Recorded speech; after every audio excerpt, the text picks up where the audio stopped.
Now, Aaron, what did you think of this movie? How true did it ring to you as far as like conspiracy theory movies that you've followed or conspiracy theories, and how authentic did it feel to you as a film from somebody making it from their perspective? Sure. Hey, Brad, thanks for having me on. Yeah. Brad and I, old buddies, go way back. We've lived in several shitty apartments together and trailers. Yes.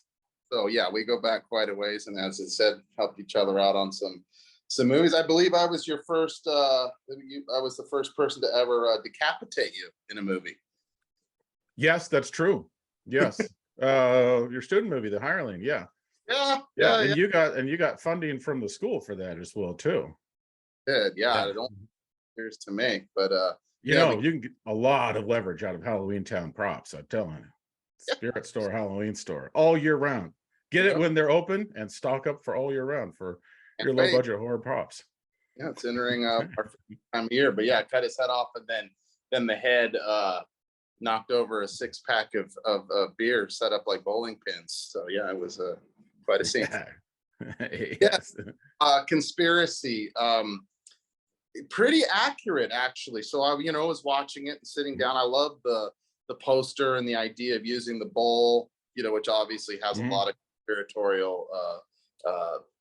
conspiratorial like angles to it. But in watching it, very accurate. Obviously the filmmakers knew really what they were kind of going for. The whole like the World War II conspiracy stuff with Prescott Bush, Ford Motor Company, the Coca-Cola and Fanta, and like basically funding Hitler. There's that whole rabbit hole. And that was the thing, when you watch it, there's like so many of these rabbit holes to go down. Each one of you're actually playing along or scoring at home, or even if you're alone, all of the little things. You can literally take one of their topics and Google it, and then off you go. It will launch you off. If you haven't heard of this stuff before, it'll launch you off into a major rabbit hole, just like kind of like before when you started telling me about, and you were talking about Epstein Island years back, like 20 years ago. You were talking about Epstein Island, but just to not go off track here, this movie is about two filmmakers who use their real names, which is funny in the movie. So they do kind of like the fake documentary, like found footage style thing. These two filmmakers that are basically they're following this guy who was mocked online, and he's a conspiracy theorist named Terrence, and he's tying all these points throughout history where there have been famous conspiracy theories to a larger picture, this group called the Taurus Company, something along those lines, where they use they worship this bull, or they follow this bull called Mithras. And that's a deity, right? That bull. So Mithras worship is in its, yes, there is a bull to it, but like where they got their like nod was clearly Bohemian Grove. Right. Yeah. The event was definitely Bohemian Grove. Yeah. And the large owl named Moloch. And it's Moloch worship, which is like, Canaanite, Assyrian, all the stuff in Evil Dead, those ancient Mesopotamian religions, where that one, they would like literally build this large bonfire. Now, from the Christian perspective, and who knows how much, demonization happened there, but they would they would pitch children into this like large bonfire. And so the bonfire that you had at Bohemian Grove was that basically representing what that used to be. And so they kind of took, not to get, is it like a spoiler alert, but basically it was like a bit of a chapter out of what Alex Jones had done in this. Yeah. And it felt like in this movie that so basically like the things that they're following, that this conspiracy theorist guy who they have this video on and they're watching, and all of these famous like YouTube videos, people commenting on it, mocking him. But then a lot of people are agreeing with him. They're like, no, this guy is right. So the filmmakers start to look up these points in history. They trace it to, and they even mentioned the Bilderberg Group, which is what Bohemian Grove was based around. And the famous story is that Alex Jones infiltrated Bohemian Grove and sort of brought attention to it. And so it felt like to me that the guys who made this movie were inspired by, or the guy who made this movie was inspired by Alex Jones's exposing Bohemian Grove, and like that sort of like a conspiracy theory character if he would have stumbled across it. And so the second half of the movie is kind of like leading towards them trying to get into this Bohemian Grove type of event and become like these initiates and sort of go incognito to it and expose it. You have your central character who's curious. Well, you have your mentor character, your Bill Cooper character, your Hunter S. Thompson character, whatever, who were like kind of the messiah to the whole situation and are like, hey, you know, they in the conspiracy, they were a bit skeptical of this guy. And then, of course, one of the, I believe his name is Aaron, gets bit by the and we all had that moment. I mean, this is, I wanted to say one thing about the year that this was made is 2012. So it was like people. It was the Mayan calendar year, the end of obviously, yes, the Mayan calendar and all that, but it was like 9/11 was still 10 years old, and people were still like, not everyone had known about this yet. And probably, that was like 2008, 2009, 2010, where the conspiratorial stuff really started to sink in, where you could talk to your mom and she's like, well, I know 9/11 was an inside job. You're like, okay, shit. Oh, yeah. Yeah, where it started to really like get more mainstream, or more people talking about it before, Well, Alex Jones wasn't a famous person yet. Now everybody, Hillary Clinton's mentioning his name. Oh yeah. It's crazy, but he's having a trial right now as well too. Yeah, so he's getting all kinds of. Well, he's having a trial right now too. That's isn't it televised? The trial that he's on. It's over now. Yeah. Or is it? I mean, it wrapped up this week or last week. But yeah. I mean, but he'd become a household name with Donald Trump, Hillary, and Joe Biden, and everybody else they bring in. But but when this movie had come out at the time in 2012. That hadn't happened yet, so it's a little more cutting edge. Anyway, super accurate with what they were depicting and all of that. Like Gulf of Tonkin, yes, that was a false flag, and false flags are used all the time to bring so you have a justifiable reason for invading a country. And they found out that was released, and so that was covered in the first act of this movie. Then when the conspiracy guy, starts to point out, hey man, that guy's following us. They're like, who? The guy on the bike. Yeah. Whatever. Once takes the extra look when he sees that they spot him and be like, I'm not looking at you guys. And then the extra guilty Scooby-Doo double take. Yeah, pretty much. Yeah. That launches you into Act 2, of course, where Aaron starts to get bit by this, and of course you have the clue wall, and he's like drawing arrows of that. But once you got out of that first 30 minutes of the movie, it's like then it starts to get off into fantasy land. Or the Taurus Club, completely made up. You can just, if you know the genre, if you know the conspiratorial stuff, that's not a real thing anymore. But still following him and putting all these clues together. It's interesting too, because it's like another movie that came out during this time was Zeitgeist, if you remember that. Oh yeah. That was the really popular documentary that a lot of people were watching on YouTube. Yeah, no, people were like, questioning Christianity and all of this. Well, that's where, of course, if you get into the Taurus Club, that's Mithras worship, and that goes into all of this. I felt I was reminded very much of Zeitgeist, again, a movie that was huge during that time, where it's like born of a virgin, December 25th, wise men coming to visit him.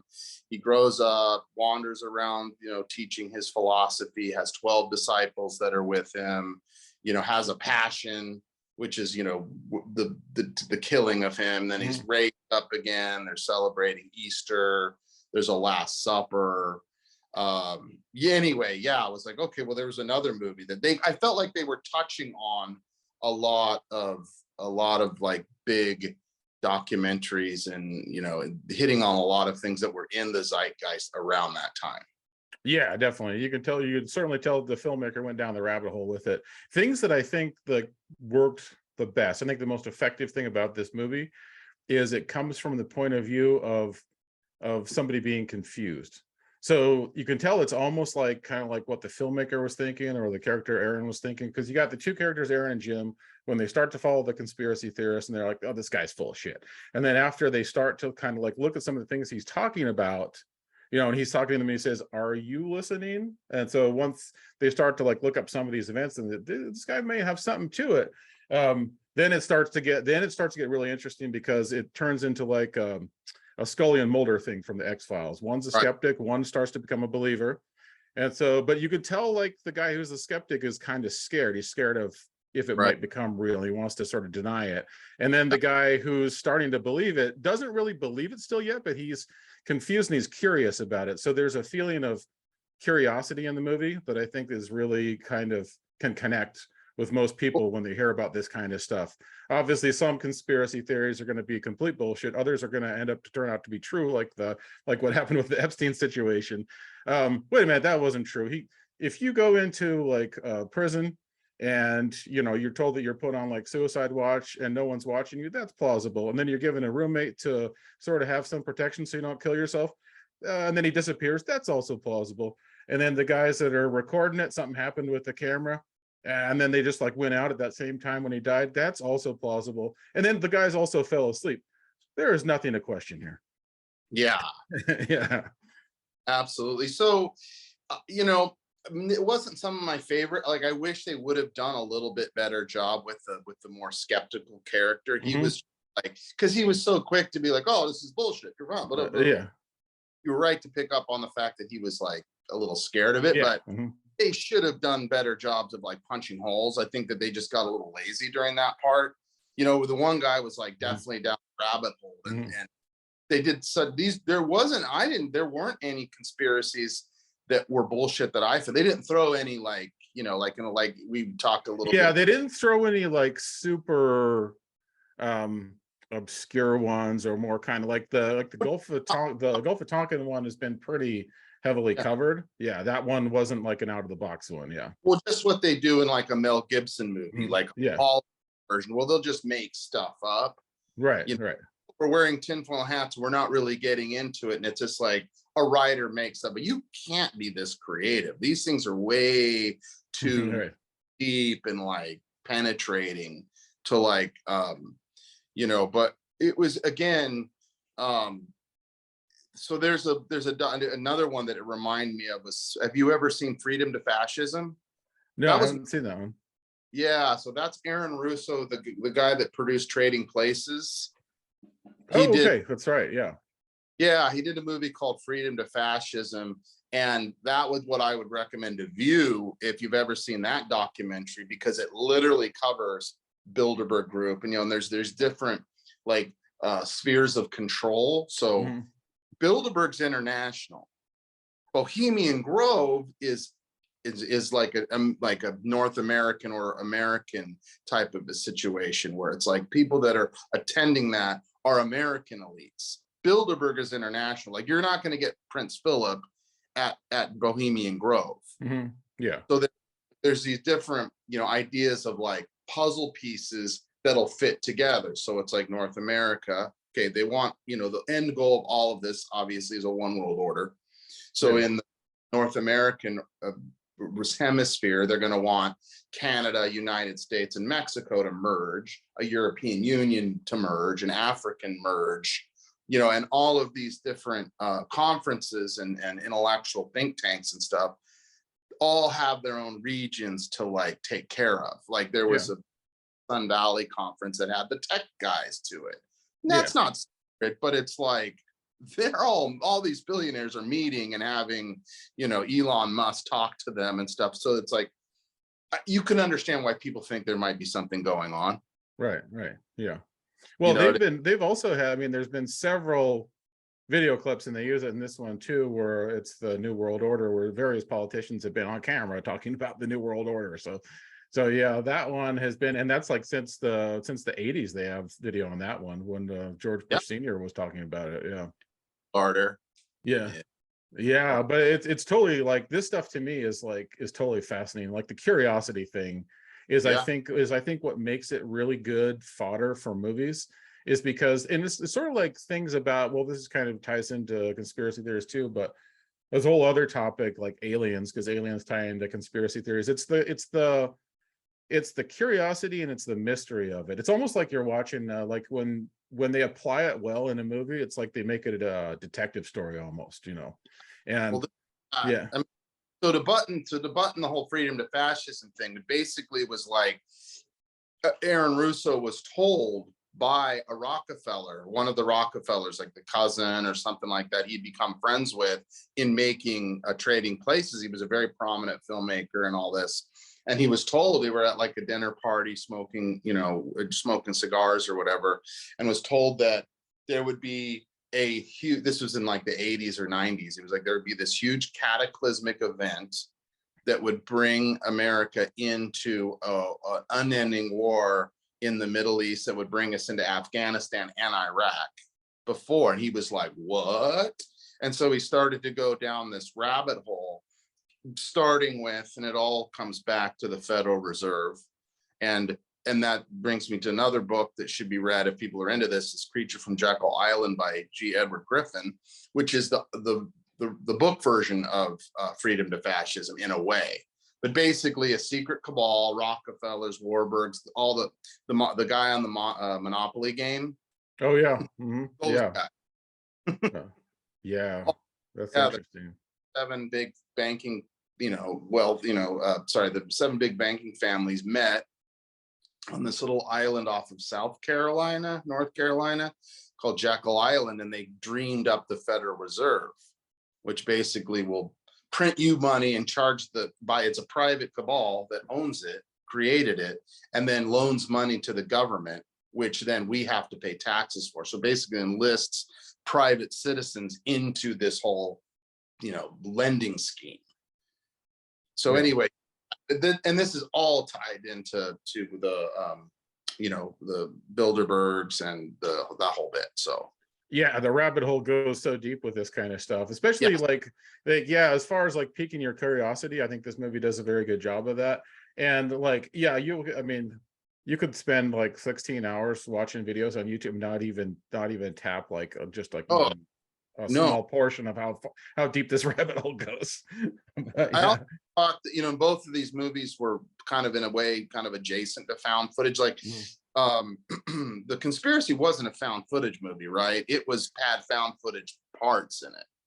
Yeah, so it's sort of been labeled as a found footage movie, but the guy who made it, because I was reading on Wikipedia, or the guy who made it said he considers it more of like a fake documentary, as like more of like a mockumentary, as opposed to just simulating a real documentary kind of series with a serious tone, as opposed to like a found footage movie. But there's definitely a lot of found footage elements in it, because they have the cameras on them when they go into the Tarsus Club and all that stuff, that makes it be labeled as a found footage movie. But technically it's more of a fake documentary.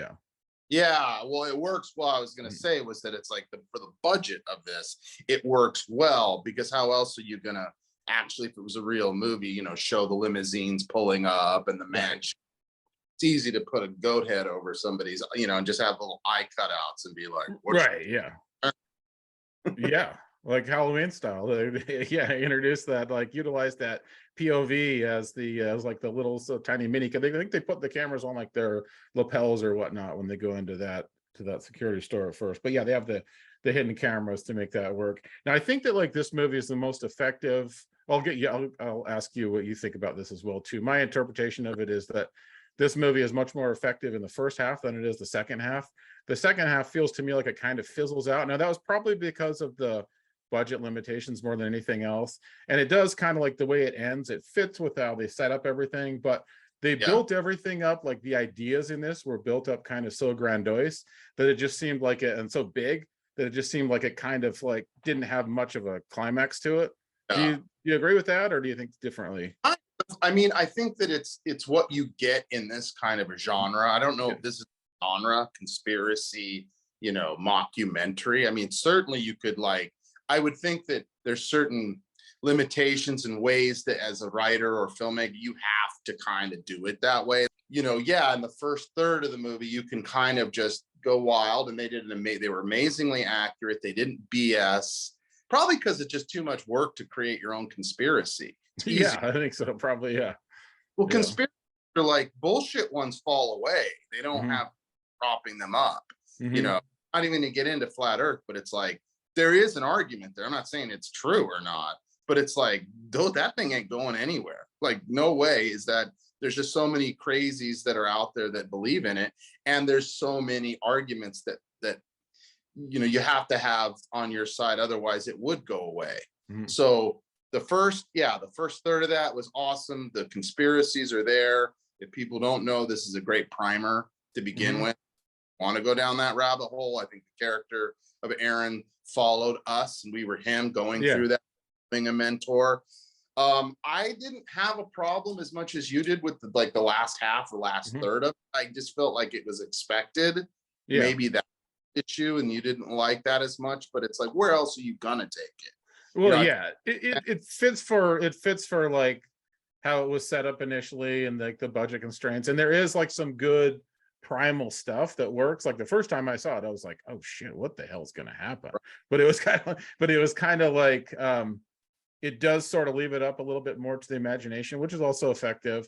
Kind of reminds me of how Blair Witch ended, but with sure, but showing a lot more than Blair Witch did, because you never actually see the witch or anything. You just see the house at the end of that show, and then just nothing happens. I remember seeing that movie in the theater in Bozeman, Montana, and the old roommate Phil was with me, and then he goes, "What?" And then he was quiet throughout the entire movie, and then at the end he goes, "What a ripoff!" He just yelled it out. I thought that was pretty funny, but that's like what I think. Like the average person, if they don't watch a lot of movies, are gonna think like when they see that and they don't know like what the budget constraints the filmmaker had or where they were coming for or what they were going for. So that being said, like what? But no, I do think it works with the movie. I guess it was just you want to see them cram more into the movie, I guess, like because of all the ideas they talked about. So I just wanted it to like build up to something larger, but it does fit. It is effective, I think. so So I think that, again, it's a victim of the times where it's like yeah, all of a little newer then, and now we've kind of seen all of this before. It's like, yeah, this reminds me a little, since you said that, with a proper ending. It's like, have you seen The Apostle? yes, yeah, that's the Netflix movie. This third act, which is what you get when it's fictional. Yeah, God lady that's like part of the tree, and then you know what I mean? Like, no spoilers, but it was like, you remember that part? yeah, yeah, Yeah, and it's like they're drinking their blood and all this stuff, but it's like that's what you're kind of like conditioned to expect. right, exactly, It's yeah, a wild turn. It's like, okay, they sacrifice the friend. Oh, here it is. It's the living embodiment of Mithras himself, or it's an alien invasion that's going to start. Yeah, it's a little more punch at the end rather than like what they did was a little disingenuous. Is like, we'll do this to all our members, or all of the prying eyes, to fool them into thinking that this is, we scare them. And it's like, okay, I get what you're saying. It's a little imp at the end. yeah. But I think definitely overall like a really fantastic movie to check out. Like if especially if like you want to kind of do a conspiracy theory movie or an indie filmmaker and you want to kind of draw some ideas for this or just get like your Yeah, rabbit hole journey started, I think this kind of stuff makes just great material for movies because it is like such a mystery until we ever get a clear cut answer on any of this stuff, like the Epstein stuff. As we know now, like once Ghislaine or Ghislaine or however you pronounce her name is, when she went to prison, we stopped hearing about stuff. Remember that? We're like, is she going to make it in prison? She yeah, made it, but we don't hear anything. yeah, Um, this is one of the best. Like, if you're looking for a cool found footage movie that's about conspiracy theory movies, this is one of the best ones that I found. And as Aaron said, like a good primer for it. The yeah. Conspiracy. Check this one out. It's on Tubi for free. I think a couple other platforms as well.